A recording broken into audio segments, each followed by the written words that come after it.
RTC కార్మికుల సమ్మెతో ప్రజలు తీవ్ర ఇబ్బందులు ఎదుర్కొంటున్నారు. ముఖ్యంగా సామాన్య పేద తరగతి ప్రజలు బస్టాండ్లలో బస్సుల కోసం వేచి చూస్తున్నారు. ప్రైవేటు వాహనాలను ఆశ్రయిస్తే ఎక్కువ డబ్బులు వసూలు చేస్తున్నారని చెబుతున్నారు. అయినప్పటికీ గత్యంతరం లేని పరిస్థితుల్లో ప్రయాణం చేయవలసిన పరిస్థితి ఏర్పడింది. మరింత సమాచారం మా ప్రతినిధి వెంకటేష్ అందిస్తారు. ఉమ్మడి పాలమూరు జిల్లా వ్యాప్తంగా ఆర్టీసీ సమ్మె సైరన్ మోగించడంతో ఎక్కడికక్కడే ఆర్టీసీ బస్సులు నిలిచిపోవడంతో ప్రజలు అక్కడ ప్రయాణికులు తీవ్ర ఇబ్బందులు పడుతున్నారు. దాంతోపాటు చాలా ప్రాంతాలకు వెళ్ళే ఇతర ప్రాంతాలకు వెళ్ళే ప్రయాణికులు ప్రజలు కూడా చాలా ఇబ్బందులకు గురవుతున్నారు. ప్రైవేటు వాహనాలను ఆశ్రయించవలసి వస్తుంది. వాళ్ళు ఇప్పటికి ఉన్న రేట్ల కంటే డబుల్ రేట్లను గుంజుతున్నారని చెప్పవచ్చు. దీంతో ఎక్కడ చూసినా కూడా ఆర్టీసీ బస్టాండ్లో ప్రయాణికులు ఎక్కడికక్కడే వాళ్ళు నిలిచిపోయిన పరిస్థితి కనిపిస్తుంది. ఎటు నుంచి వెళ్ళాలి, ఏ వాహనంలో వెళ్ళాలన్నా కొద్దిగా ముఖ్యంగా ఆర్టీసీ ప్రయాణంలో బస్సులలో ప్రయాణం సాగించే వారు అంతా మధ్యతరగతి బీదవారే ఉంటారు. వారికి ఎక్కడ ఈ ఆర్టీసీ సమ్మె వాళ్ళు పిలుపునివ్వడంతో వాళ్ళకు ఎటు పాల్పోవడం లేదని చెప్పవచ్చు. ఒక్కసారిగా ఈ సమ్మెకు పిలుపునివ్వడంతో ప్రజలు అక్కడ ప్రయాణికులు కూడా తీవ్ర ఇబ్బందులు ఎదుర్కొన్నారు. ముఖ్యంగా ఈ నెలలో శుభకార్యాలు ఉంటాయి. వాళ్ళు ఇతర ప్రాంతాలకు వెళ్ళి ఏదైనా కార్యక్రమాలు చేసుకునే పరిస్థితి కనిపిస్తుంది. మనం స్పష్టంగా చూస్తూనే ఉన్నాం. ప్రతిరోజు కార్గోకు సంబంధించి ఆర్టీసీలో కార్గోకు సంబంధించి పార్సిళ్ళు వస్తుంటాయి. ఈ కార్గో పార్సిళ్ళు వచ్చేదానికి ఖచ్చితంగా ఎక్కడికక్కడే పంపిణీ చేయవలసిన పరిస్థితి ఉంది.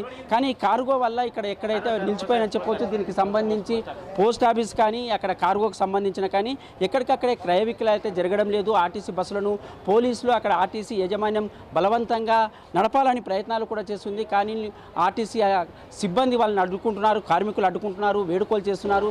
తమ పొట్ట కొట్టవద్దు, తమ న్యాయమైన డిమాండ్లను ప్రభుత్వం నెరవేర్చడం లేదే, అందుకోసమే ఈ సమ్మెకు పిలుపునిచ్చామని ఖచ్చితంగా ప్రభుత్వం స్పందించే వరకు ఈ సమ్మెను నిర్వహిస్తామని చెప్తున్నారు. కొందరు ప్రయాణికులు కూడా ఉదయం 6 గంటల నుంచి కూడా ఇక్కడ బస్సుల కోసం వేచి చూస్తున్న పరిస్థితి మనకు కనిపిస్తుంది. దీనికి సంబంధించి ఇక్కడ ప్రయాణికులు కూడా ఉన్నారు. ఎప్పుడు వచ్చిండ్రమ్మా, ఎక్కడ పోవాలి? మేము శ్రీశైలం పోవాలి. ఇంతవరకు బస్సులు ఏం లేవు, ఎండలు కొట్టబట్టే దుప్ప కాబట్టి ఏం చేస్తాం సార్, తెలియక మళ్ళీ కొన్ని రోజుల ముందరే చెప్పాలి. అప్పుడప్పుడు చెప్తే మాకు తెలియక వచ్చినాము, బస్ స్టాండ్లో కూర్చున్నాం.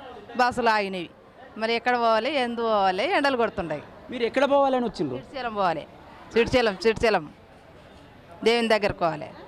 మరి ఎట్లా పోతారు? ఇంకా ఎట్లా పోతారంటే ప్రైవేటు లేవు, గవర్నమెంట్ లేవు, ఎట్లా వనికే కూడా. అదే ఇది ఒక ప్రయాణికులు అంటే ఉదయం 6 గంటల నుంచి ఒక దైవ దర్శనానికి వెళ్ళేందుకైతే వాళ్ళు వచ్చిండ్రు. ఎక్కడ చూసినా కూడా వాళ్ళు ఇబ్బందులు అయితే పడుతున్నారు. బస్టాండ్లలో వేచి చూడ పరిస్థితి కనిపిస్తుంది. ఆర్టీసీ బస్సులు కూడా ఎక్కడ కూడా కదలలేని పరిస్థితి ఉంది. ప్రతి డిపోలో ఉమ్మడి పాలమూరు జిల్లా వ్యాప్తంగా చూసుకుంటే 9 డిపోలలో కూడా 890 బస్సులు ఆగిపోయిన పరిస్థితి కనిపిస్తుంది. ముఖ్యంగా ఈ కార్గోకు సంబంధించి పార్సిళ్ళు కూడా ఎక్కడికక్కడే నిలిచిపోయాయి. ఆ స్తంభింపబడంతో ఈ సమ్మె ఎన్ని రోజుల వరకు జరుగుతుందని వాళ్ళకి ఆందోళన కూడా ఉంది. ఇక్కడ స్థానిక అంటే ఎక్కడైతే కార్మికులు అక్కడ సిబ్బంది పనిచేస్తారో మహిళా సిబ్బందులు చాలా ఇబ్బందులు ఎదుర్కొంటున్నారు, ఆవేదన వ్యక్తం చేస్తున్నారు. అంటే మహాలక్ష్మి స్కీమ్ ఎప్పుడైతే వచ్చిందో ఆర్టీసీలో ప్రయాణించే ప్రయాణికుల ఎక్కువ సంఖ్య పెరిగింది. గతంలో 50-60 మంది ఉంటాయి. ఇప్పుడు ప్రతి బస్సులో ఖచ్చితంగా మహిళలే 150 మంది వరకు ఉంటున్నారు. జీరో టికెట్ వాళ్ళకి ఇవ్వడం వల్ల తమ అనారోగ్యం పాలవుతున్నాము. కానీ ఎక్కడ కూడా యాజమాన్యం పట్టించుకోవడం లేదు. ఆర్టీసీ సంబంధించిన ఉద్యోగులు కూడా పట్టించుకోలేదు. ఎక్కడ కూడా తమ పరిస్థితిని గమనించకుండా డ్యూటీలు కూడా ఎక్కువ వేయడం వల్ల ఎక్కువ మానసిక ఆందోళనకు గురవుతున్నాము. దీనివల్ల అనారోగ్యాలు పాలవుతున్నాము. దీనిలో దృష్టిలో వచ్చుకొని తమ న్యాయమైన డిమాండ్లను 32 డిమాండ్లలో ప్రభుత్వం కూడా ఏ ఒకటి నెరవేర్చడం అనేది ఆవేదన వ్యక్తం చేస్తున్నారు. భవిష్యత్తులోనైనా సమస్యలను పరిష్కరించకుంటే ఖచ్చితంగా ఈ సమ్మెను కొనసాగిస్తామని అక్కడ చెబుతున్న పరిస్థితి కనిపిస్తుంది. ఒక పక్క ఆర్టీసీ ఉద్యోగుల పరిస్థితి, సిబ్బంది పరిస్థితి, కార్మికుల పరిస్థితి అలా ఉంటే ప్రయాణికులకు అంటే సడన్గా ఇక్కడ సమ్మెకు పిలుపునివ్వడంతో వాళ్ళు ఎటు పాల్పోలేక బస్టాండ్లకు ఉదయం నుంచే వేచి చూడవలసిన పరిస్థితి ఉంది.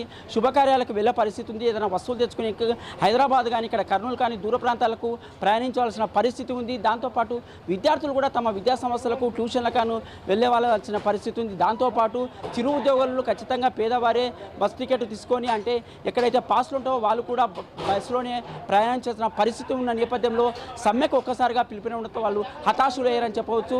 మరి ఎన్ని రోజులు కొనసాగుతుందనే సందిగ్ధంలో వారు ఉన్నారు. ఆందోళన అయితే వ్యక్తం చేస్తున్న పరిస్థితి మనకు ఉమ్మడి పాలమూరు జిల్లా వ్యాప్తంగా అయితే కనిపిస్తుంది. Venkatesh, I News, Mahabub Nagar.